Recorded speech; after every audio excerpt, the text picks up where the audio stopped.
You're standing in polar bear country, Greenland. Out in the middle of the ocean sits a landmass nearly 4 times the size of France, home to only around 55,000 people.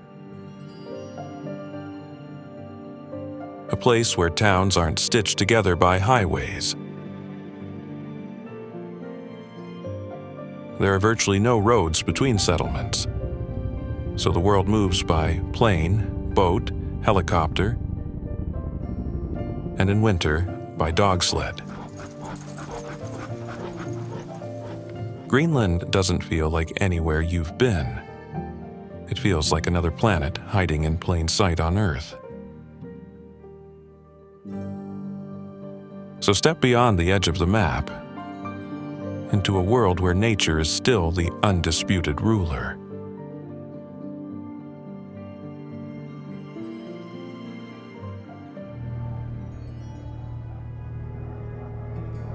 Often called the Northern Hemisphere's frozen heart, the Greenland ice sheet is a colossal ice kingdom that shapes the planet's climate rhythm. Spreading across nearly 1.7 million km, it isn't a barren wasteland. It's a living force that helps regulate Earth's balance.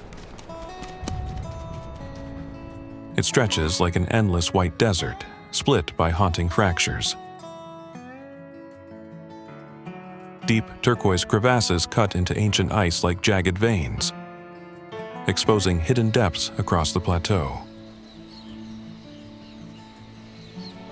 Above it all, polar winds never stop, sculpting snow into frozen waves and carrying a soundtrack of isolation that has echoed for thousands of years. This is where carving becomes collapse, where ice breaks away with a thunder-like roar and drifts out as giant icebergs. As these frozen giants move and melt, they freshen the sea, stir currents, and release trapped sediments and nutrients that help fuel food webs. From microscopic plankton to fish, seals, and whales. But this frozen heart is growing fragile. As global temperatures rise, faster melting accelerates sea level rise, putting coastal communities worldwide at risk. To witness the Greenland ice sheet is to face something majestic and vulnerable at the same time. A reminder that distant shorelines are tied to the fate of this towering fortress of ice.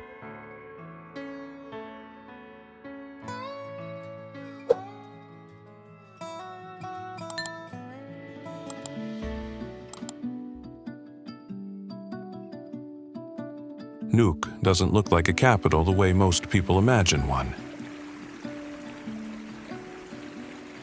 There are no highways funneling traffic into the city, no skyline trying to compete with the clouds.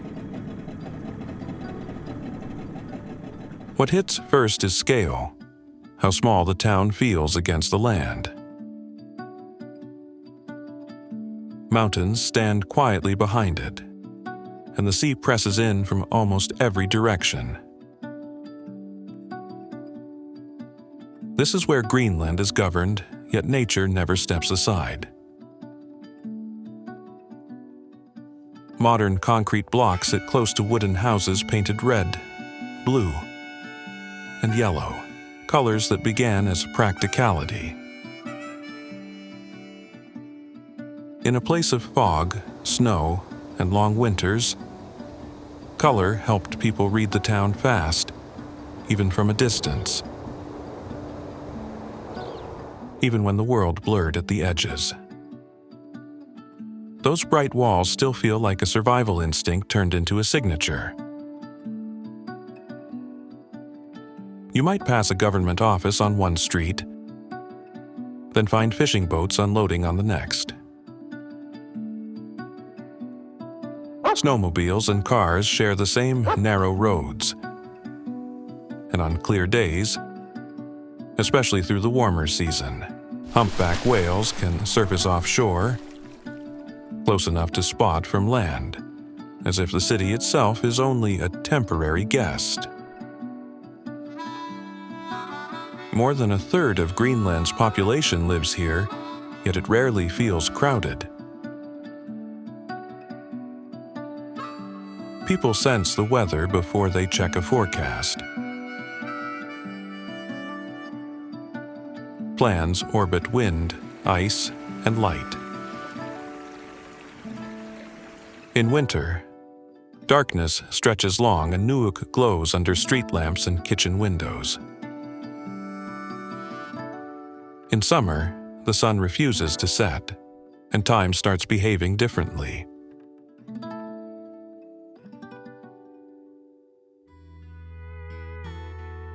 The National Museum of Greenland doesn't try to impress you with size or spectacle. Its power is quieter, like a room that asks you to lower your voice without saying a word. Outside, Nuuk keeps moving with phones, traffic, schedules. Inside, time slows into something older. Its most famous treasures are the Qaqortoq mummies, 8 people preserved not by ceremony, but by Arctic chance, stone, cold, and stillness doing what they do best. Dated to around the late 1400s, they are a direct, unblinking window into an early Inuit world. Skin, hair, clothing, and the small, practical details of survival held in place for roughly 5 centuries. Fur garments keep their shape. Stitching remains visible. The tools and layers speak a language of preparation.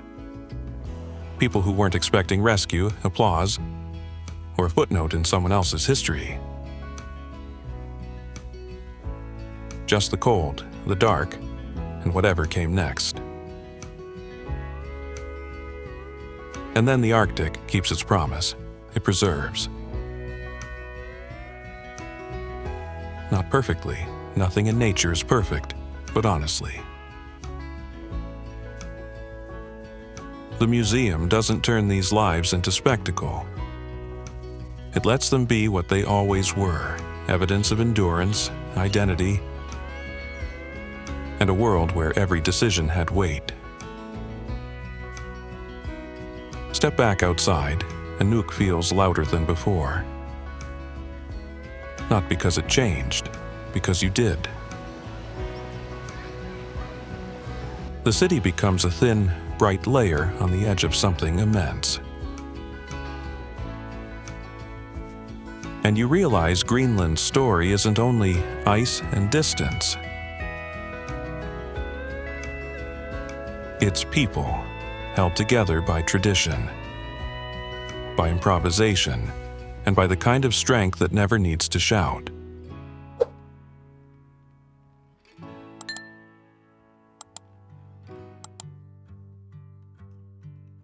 Kangerlussuaq feels like a place built for crossing a threshold, not for staying. For years, it served as Greenland's main gateway, anchored by the country's longest runway. Originally a U.S. air base, it was built for strategy, and that military logic still shows in the town's utilitarian layout. Most travelers move through fast, missing the advantage. It's one of the few places you can reach the Greenland ice sheet by road. Deep inland, at the head of a long fjord, Kangerlussuaq sits in a dryer. More continental pocket than the coast, with clear skies that often turn it into an aurora theater. This is musk ox country. 2 heavy silhouettes on open tundra. Kangerlussuaq doesn't charm you into exploring. It simply makes exploration possible, then steps aside, reminding you that Greenland's interior isn't scenery. Its presence, silent, vast, and uninterested in being conquered.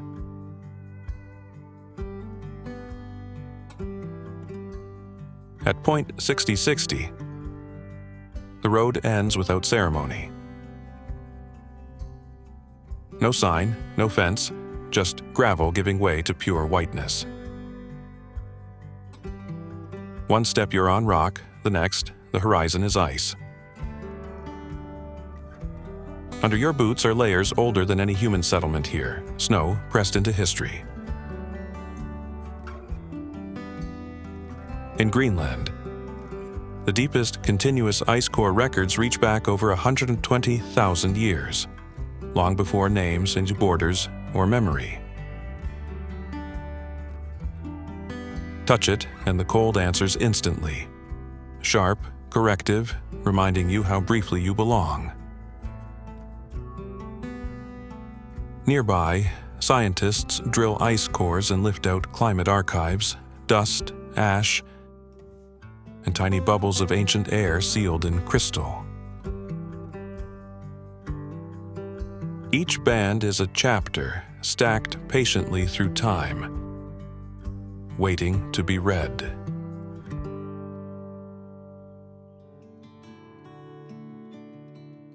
Russell Glacier makes its presence known before you fully see it.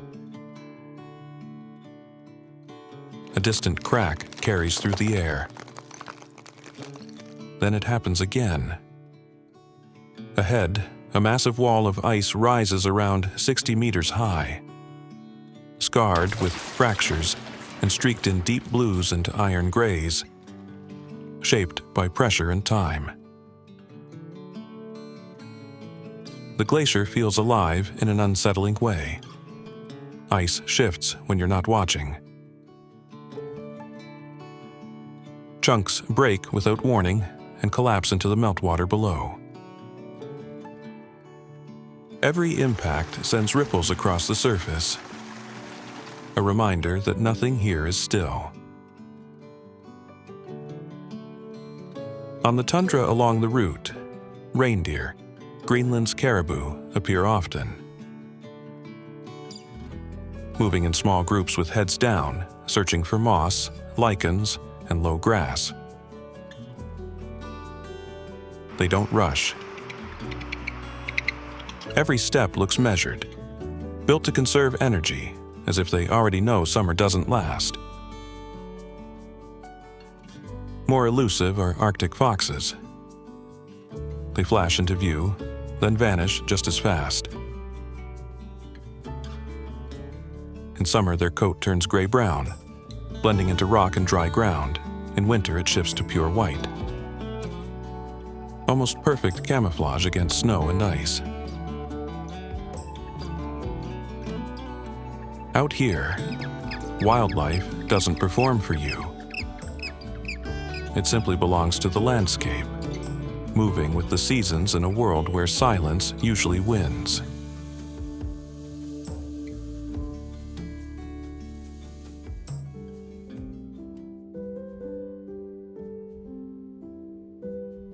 As Greenland's second-largest city, Sisimiut has learned how to grow without losing itself. Modern apartments and workshops sit beside older wooden houses, not as contrast, but as continuity. Sisimiut has long been a hub of movement and skill. Fishing stays central, not as a symbol, but as daily work that still feeds families and sets the clock. Snowmobiles line up beside boats in the harbor, depending on the season. What changes with the weather isn't the rhythm of life, it's the tools that keep it going. Unlike most settlements, Sisimiut can now reach outward over land. A rugged ATV track toward Kangerlussuaq creates Greenland's rarest thing, a connection not made by air or sea.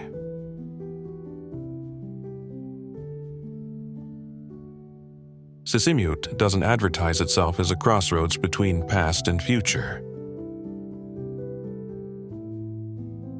It moves forward while carrying its history with ease, proving modern life here doesn't require abandoning the values that made survival possible.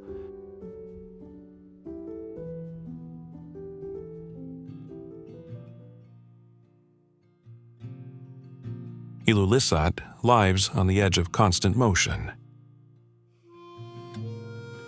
Icebergs drift past its coastline day and night, some taller than buildings, others polished smooth by time.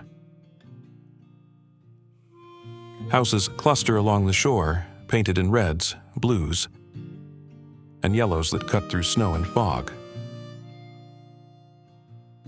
There are no roads linking Ilulissat to other towns.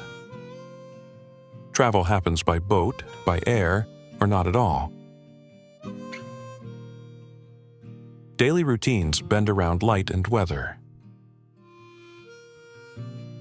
In summer, the sun barely sets, stretching hours until sleep feels optional.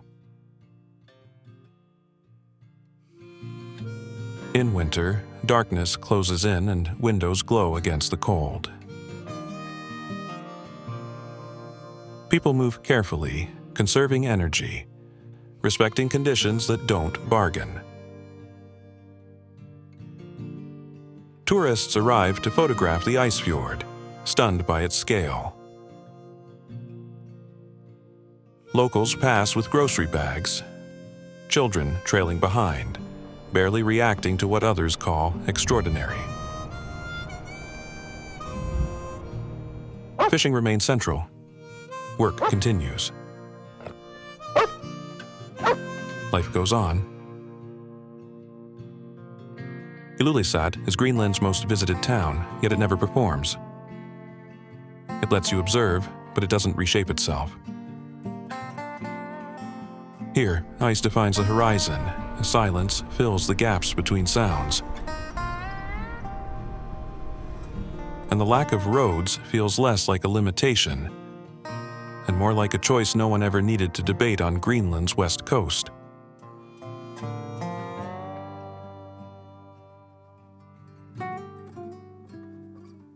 Qaqortoq, also known as Jacobshavn Icebray, is not just a landmark. It is one of Greenland's most powerful moving forces, and among the fastest and most active glaciers on Earth. At the terminus, it can surge toward the sea at roughly 40 meters per day, driving an immense conveyor belt of ice into Disco Bay. That constant motion makes it a major iceberg factory. It calves more than 35 cubic kilometers of ice each year, about 10% of Greenland's total calved ice, more than any glacier outside Antarctica. Calving here happens at a frightening scale. Slabs tear from the glacier's front, some rising like high-rises, then crash into the fjord with impacts that send waves through the water and signals into seismometers hundreds of kilometers away. This outlet feeds the Ilulissat ice fjord, a UNESCO World Heritage Site valued not only for spectacle, but for what it reveals about climate change.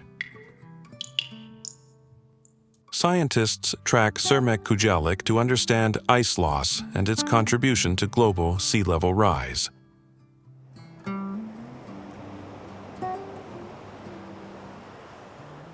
And the icebergs born here carry tiny bubbles of ancient air, time capsules of past atmospheres.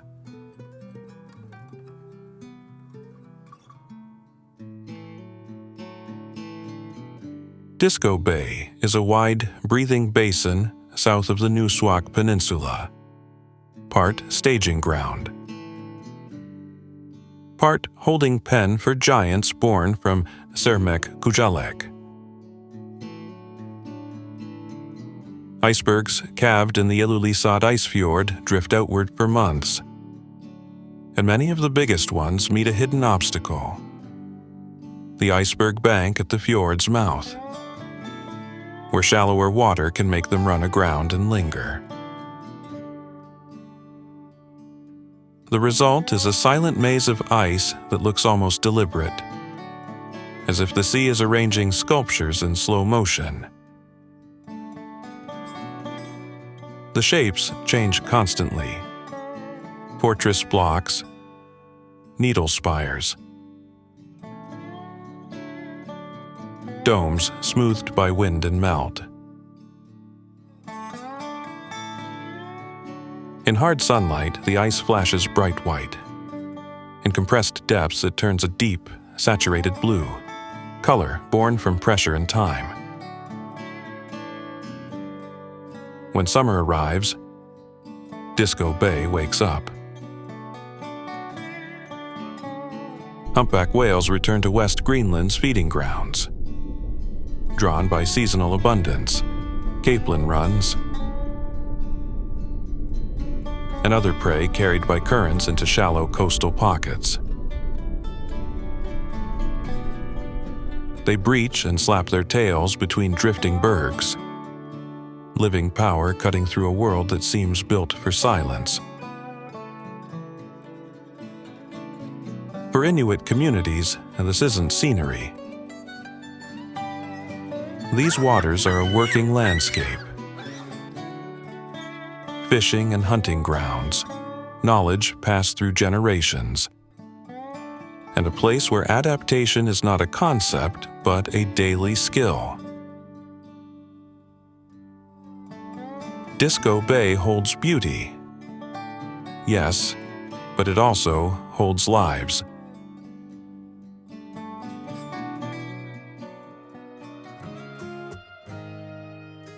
Rising from the deep blue fjord, Uummannaq mountain stands like a giant heart. Two sharp summits cut into a silhouette so unmistakable it becomes both landmark and symbol. The name Uummannaq is often translated as heart-shaped. And up here it doesn't feel like branding, it feels like geography telling the truth. Below the peak, a bright village of wooden houses clings to rock and shoreline, colors stitched against snow and sea. Life here is resilience made ordinary, shaped by long traditions of hunting and fishing, by weather that edits every plan, and by a landscape that never pretends to be easy. In summer, the midnight sun can hold the island in gold for weeks, turning passing icebergs into glittering shards, and stretching the day until night feels like a technicality. In winter, the world flips. Darkness deepens, the cold sharpens, and the northern lights can flare overhead in green and violet ribbons, dancing above the heart-shaped peak like the sky is breathing.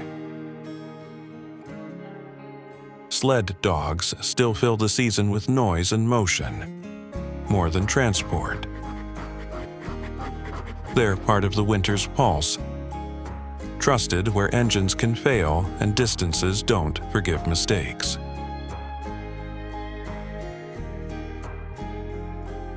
And that's the thing about Uummannaq. It's where Arctic harshness meets human warmth. An icebound sanctuary where nature's heart feels unmistakably alive.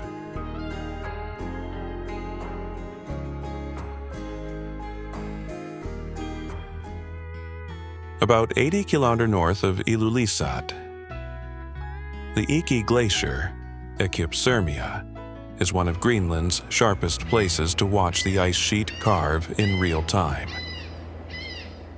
Close enough to feel it in your chest. Often called the Calving Glacier. Its front spans roughly 4 to 5 kilometers, with an ice cliff that can tower around 150-200 meters. It calves frequently. Cracks snap through the air like distant cannon fire, and you realize the sound is a warning, not an effect.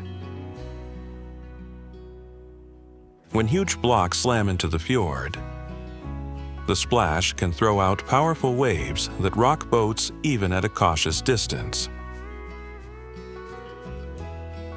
Between impacts, the fjord goes suddenly silent. Up close, the surface is laced with open crevasses, dark seams that seem to swallow light. Each collapse exposes fresh, clean ice ripped from the mass behind it, and what falls today may have been forming for centuries. The waters in front of Iki draw seabirds, and sometimes seals lounge on drifting fragments, calm as spectators, like the few comforts this place allows, floating briefly before they disappear.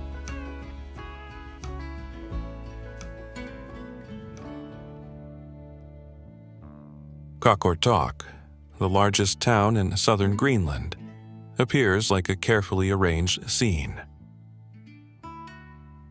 Bright wooden houses stacked along steep rock above the harbor. But the town's true spirit isn't only in its buildings. It's carved into the island's ancient foundation through a project called Stone and Man. Initiated in the early 1990s by Greenlandic artist Qaqortoq, the idea was simple and radical: turn the entire town into an open-air gallery. Invited artists carved directly into granite boulders and natural rock faces, art that doesn't arrive in Qaqortoq but rises from it. Walking here becomes a quiet treasure hunt. Around 40 carvings are scattered through daily life. An Inuit face emerging from rough stone. Whales flowing across a rock near a path. Arctic symbols etched where children run and play. Granite is hard and unforgiving, forcing patience, precision, and a kind of humility. And that's what makes Qaqortoq different. The art doesn't sit apart from nature. It weathers salt, wind, and snow, and it keeps changing, like the town itself, proof that imagination can be permanent without ever needing to be protected behind walls.